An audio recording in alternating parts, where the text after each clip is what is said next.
Class 9 math chapter 6 lines and angles करेंगे हम आज। इस वीडियो में हम एक्सरसाइज 6.1 का इंट्रोडक्शन करेंगे और उसके बेसिक कंसेप्ट को समझेंगे। ये वीडियो बहुत ही ज़्यादा इम्पोर्टेंट है, आपने इस वीडियो को बिल्कुल भी स्किप नहीं करना है और वीडियो को बिल्कुल कंप्लीट देखना है ताकि आप इसके बेसिक कंसेप्ट को समझ जाओ। बेसिक कंसेप्ट समझने के बाद ही आप इसकी एक्सरसाइज कर पाओगे। तो मैं एक बार फिर से कह रहा हूँ कि वीडियो को आपने बिल्कुल एकदम कंप्लीट देखना है। अब हम शुरुआत करते हैं बेसिक टर्म एंड डेफिनेशन से। ये बेसिक टर्म ज्योमेट्री की और डेफिनेशंस आप छोटी क्लासेस में भी पढ़ चुके हों, क्लास 6 में, 7 में, 8 में, मगर एक बार फिर से हम इसको रिकॉल कर रहे हैं और ये बहुत ही ज़्यादा इम्पोर्टेंट है। सबसे पहले है भाई लाइन सेगमेंट क्या होता है, ठीक है। रे क्या होती है, लाइन सेगमेंट रे, ठीक है। लाइन सेगमेंट और रे, ठीक है। इसके बारे में हम देख लेते हैं लाइन और लाइन सेगमेंट क्या होता है। देखो लाइन तो आपको पता है, लाइन दोनों तरफ से लाइन को हम मेज़र नहीं कर सकते, ठीक है। इसकी सिर्फ लेंथ होती है, इसकी ब्रेड्थ नहीं होती, और दोनों तरफ से इसको जितना मर्जी आप बढ़ा सकते हैं, ठीक है। और इसका सिंबल ऐसे दोनों तरफ तीर का निशान आ जाएगा। ये क्या होगी हमारी लाइन। लाइन को हम मेज़र नहीं कर सकते, माप नहीं सकते। उसके बाद बारी आती है लाइन सेगमेंट की। अगर इस लाइन का कोई हम पार्ट ले लेते हैं, मान लो हमने ये पार्ट ले लिया, ठीक है, ये पार्ट ले लिया, यहाँ से लेके इस पॉइंट को ए मान लिया, इसको बी मान लिया, ये पार्ट ले लिया हमने ए बी, तो इसका मतलब हमको इसके दोनों एंड पॉइंट पता है, ठीक है। इसको बोलेंगे हम लाइन सेगमेंट। लाइन सेगमेंट क्या होता है, अगर आपसे कोई पूछे लाइन सेगमेंट क्या होता है तो आप कहोगे कि लाइन का पार्ट, लाइन के पार्ट को लाइन सेगमेंट कहते हैं, ठीक है। It is a part of line, ठीक है। और इसको मेज़र हम कर सकते हैं, किसी स्केल के साथ इसको हम माप सकते हैं, ये कितने सेंटीमीटर है, कितने किलोमीटर है, जो भी है, ठीक है। मगर लाइन को हम ना तो मेज़र कर सकते और हमें जो लाइन होती है उसका, उसके एंड पॉइंट नहीं पता होते। लाइन सेगमेंट के हमें दोनों एंड पॉइंट पता है। तीसरी बात आ गई भाई रे। रे क्या होती है भाई रे। रे में क्या होता है, एक हमें क्या पता है, एक इसका एंड पॉइंट पता है, इसका ओरिजिन हमें पता है, ये कहाँ से शुरू हो रही है, जैसे पॉइंट ए, मगर इस ये कहाँ पे ख़त्म हो रही है ये हमें नहीं पता है। ये एक तरफ से क्या है, एंडलेस है, ये ख़त्म नहीं होती, इसको बोलेंगे हम रे, ठीक है। रे का एग्जांपल लें, जैसे कि हमारा सन है, सन में से क्या निकल रहा है भाई, हमें उसका ओरिजिन पता है कि रे कहाँ से निकल रही है, ठीक है। और ये कभी भी ख़त्म नहीं होती, आगे चलती रहती है, ठीक है। तो ये इसका ओरिजिन पता है, एक एंड तो हमें पता है मगर दूसरे एंड का हमें नहीं पता, तो इसलिए जो सन से जो किरणें निकलती हैं उनको हम क्या बोलते हैं भाई, इंग्लिश में रेज ही बोलते हैं उनको भी, ठीक है। तो आपको इनमें डिफरेंस पता लग गया।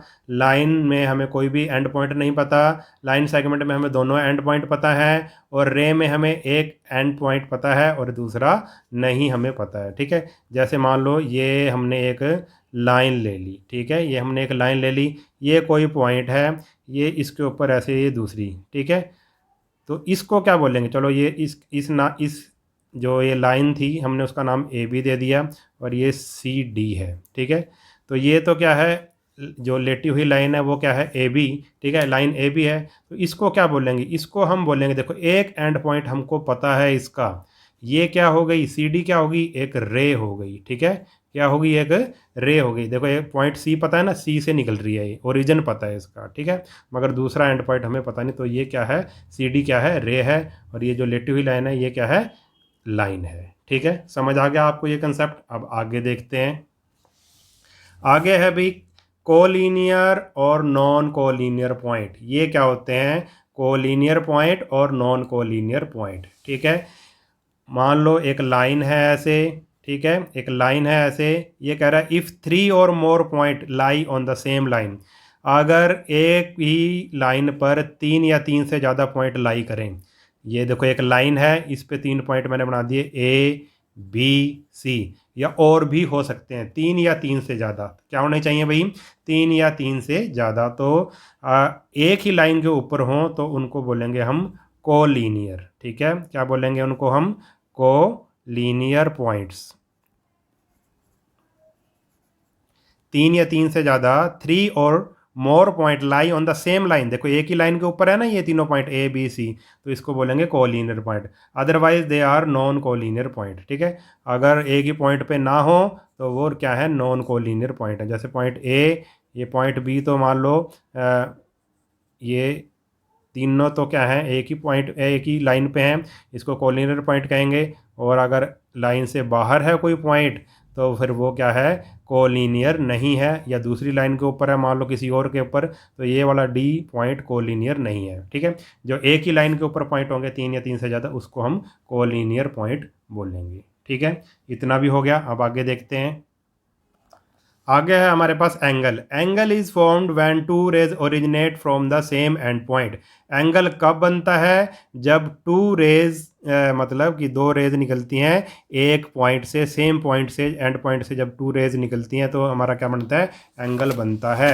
देखो कैसे भाई, मान लो ये एक पॉइंट है, ठीक है, एक पॉइंट से ये रे निकल रही है। अब मैंने आपको बता दी ना रे क्या होती है, रे का एक एंड पॉइंट हमें पता होता है।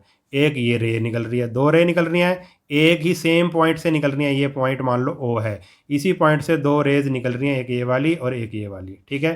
तो इनके बीच में जो ये आपस में क्या बनाएंगी, एंगल बनाएंगी। जैसे जैसे ये दूर चली जाएंगी एक दूसरे से, एंगल बड़ा होता चला जाएगा, ठीक है। अगर ऐसे हो गया, खुलती जाएंगी तो एंगल बड़ा, अब ये एंगल और बड़ा हो गया।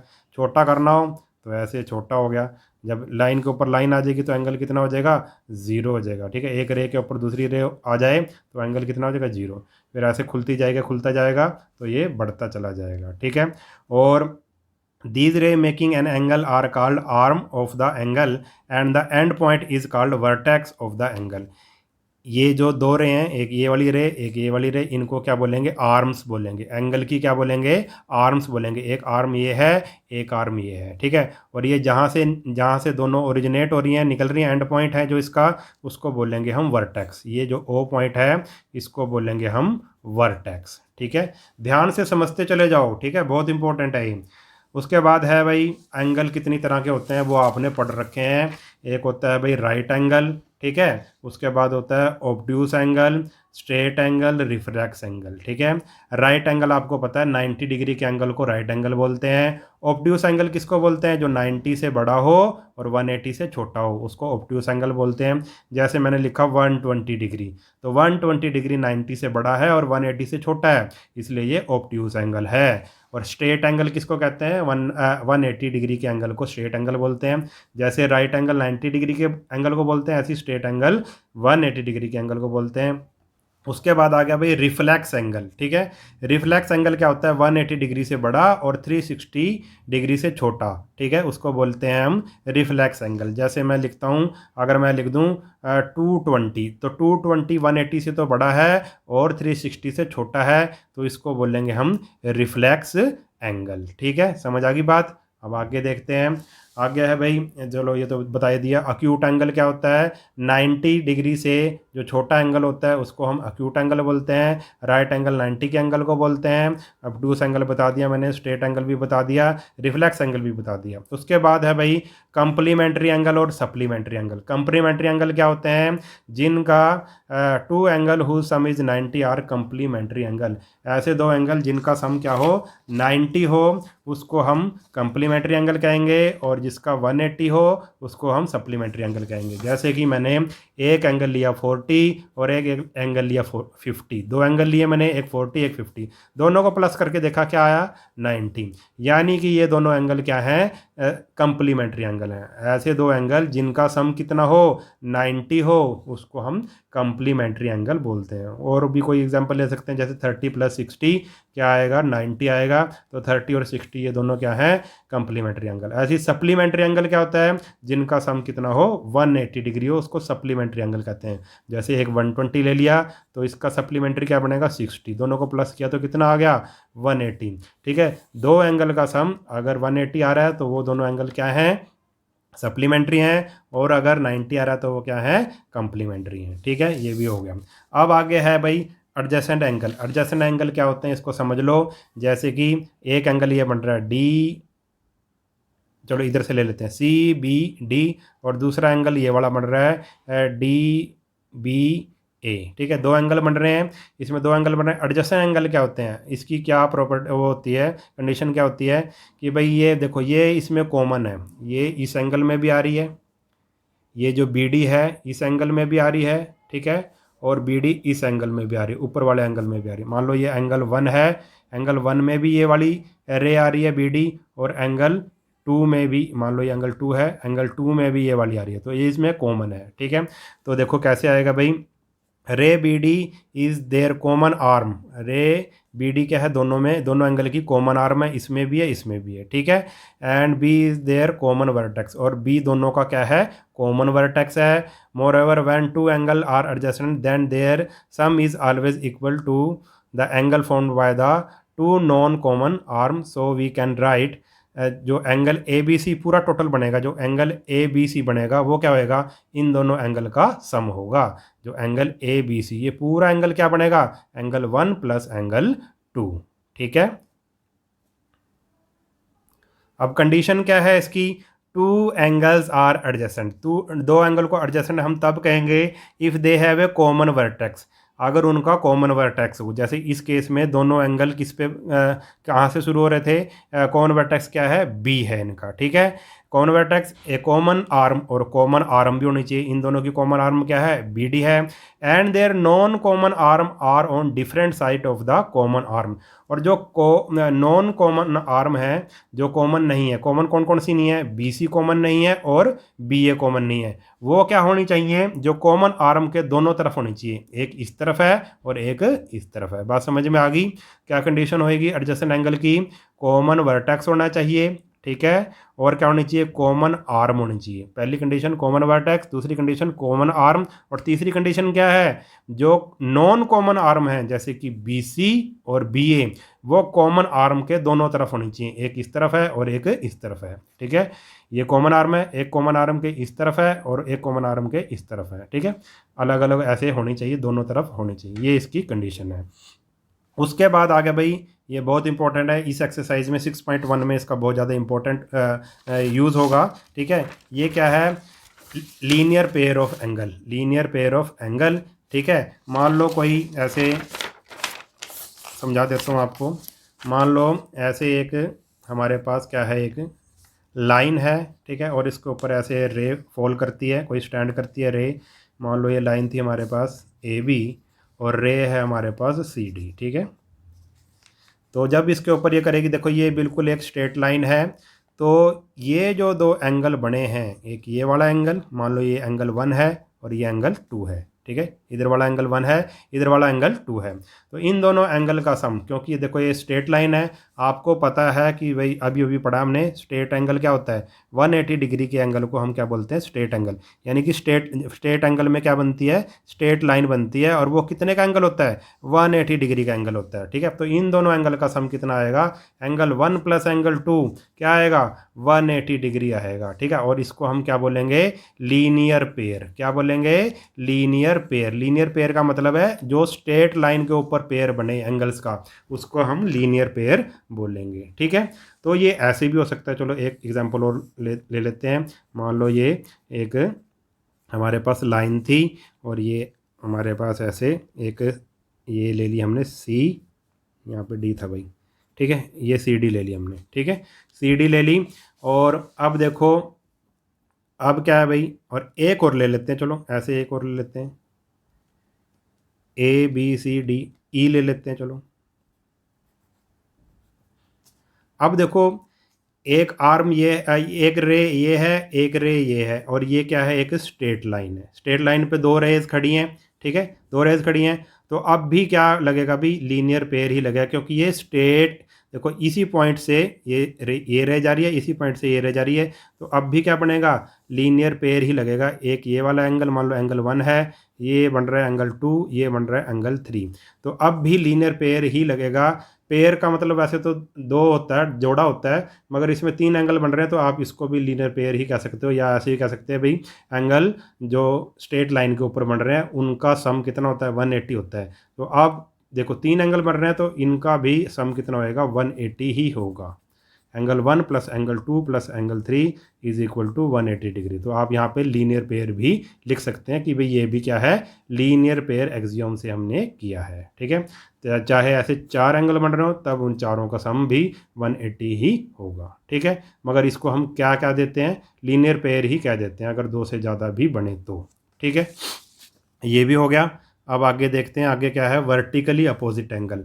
वर्टिकली अपोजिट एंगल देखो, जब दो जो लाइंस एक दूसरे को काटती हैं तो जो एंगल बनता है उसको वर्टिकली अपोजिट एंगल बोलेंगे। जैसे मान लो एक लाइन ये है, एक लाइन ये कट कर रही है, तो ये वाला एंगल आमने सामने वाला वर्टिकली अपोजिट, ये दोनों एंगल इक्वल होंगे। अगर ये 60 का है तो ये भी 60 का होगा। ठीक है, अगर ये 120 डिग्री का है तो इसके सामने वाला भी 120 डिग्री का होगा। ठीक है, समझ आ गई बात। अब एक बात और देख लो, जैसे मान लो ये हमारे पास था 180 का, हमने यहाँ पे कंपास रख के ये 180 का एंगल बना दिया, स्ट्रेट लाइन आएगी। अगर पूरा इस पॉइंट से अगर हम पूरा एक चक्कर लगा दें तो कितने का एंगल होगा, तो कितने का बनेगा भाई, ये भी याद रख लो, 360 डिग्री का एंगल बनेगा। ठीक है, अगर ये पॉइंट लेके हमने ऐसे बनाया तो ये बनेगा 180 का, और अगर पूरा इस पॉइंट के अराउंड पूरा घूम जाएं तो कितने का बनेगा, 360 डिग्री का एंगल बनेगा। ये भी आप बात समझ लो। आगे अभी हमारे पास intersecting lines and non intersecting lines. ये क्या होती हैं, इंटरसेक्टिंग लाइन क्या होती है, एक दूसरे को क्या करें, किसी पॉइंट पे कट करें, वो क्या है, इंटरसेक्टिंग लाइन है। ठीक है, जैसे ये दोनों लाइंस एक दूसरे पे इस पॉइंट पे कट कर रही हैं, मान लो ये पॉइंट ओ है, यहाँ पे कट कर रही है, तो ये इंटरसेक्टिंग लाइन है। और नॉन इंटरसेक्टिंग लाइन क्या होती है, नॉन इंटरसेक्टिंग लाइन जो एक दूसरे को कभी भी इंटरसेक्ट ना करें, कभी भी एक दूसरे को ना काटें। ठीक है, तो नॉन इंटरसेक्टिंग लाइन का मतलब क्या है, यहाँ पे पैरेलल लाइंस हैं। ठीक है, और उनके बीच का जो डिस्टेंस है वो हमेशा क्या होता है, इक्वल रहता है। ये मैं आपको पहले किसी वीडियो में भी समझा चुका हूँ। ठीक है, तो पैरेलल लाइंस क्या होती हैं भाई, नॉन इंटरसेक्टिंग लाइन होती है। चाहे इसको इधर जितना मर्जी बढ़ा लो, चाहे इसको इस तरफ से भी जितना मर्जी बढ़ा लो, ये एक दूसरे को कभी भी कट नहीं करेंगी, और इन दोनों के बीच का डिस्टेंस हमेशा क्या रहेगा, सेम रहेगा। तो इनको बोलेंगे हम नॉन इंटरसेक्टिंग लाइन या फिर पैरेलल लाइंस। अब एक्सियम देख लेते हैं, वैसे तो पढ़ चुके हैं हम, इसको दोबारा देख लो। If a ray stand on a line then the sum of two adjacent angles so formed is 180 degree. अगर एक लाइन के ऊपर एक रे स्टैंड करती है, ये एक लाइन है, इसके ऊपर एक रे स्टैंड कर रही है, ये वाली रे है, ये लाइन है ए बी मान लो, और ये सी डी क्या है, रे है, स्टैंड करती है।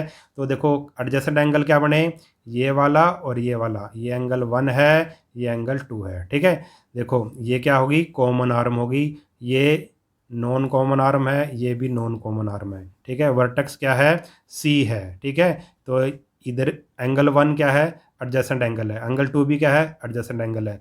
अगर एक एक्सियम क्या कर रहा है, अगर एक लाइन के ऊपर एक रे स्टैंड करती है तो दोनों एडजेसेंट एंगल का सम कितना होगा, 180 डिग्री होगा। Angle 1 plus angle 2 equal to 180 degree. क्या लिखेंगे हम, लीनियर पेयर। ठीक है, अभी हमने किया था वही चीज़ है ये। ठीक है, ये बात समझ में आ गई। आगे क्या है, if the sum of two adjusted angle is 180 then the non common arm of the angles form a line. ठीक है, इसको भी समझ लो।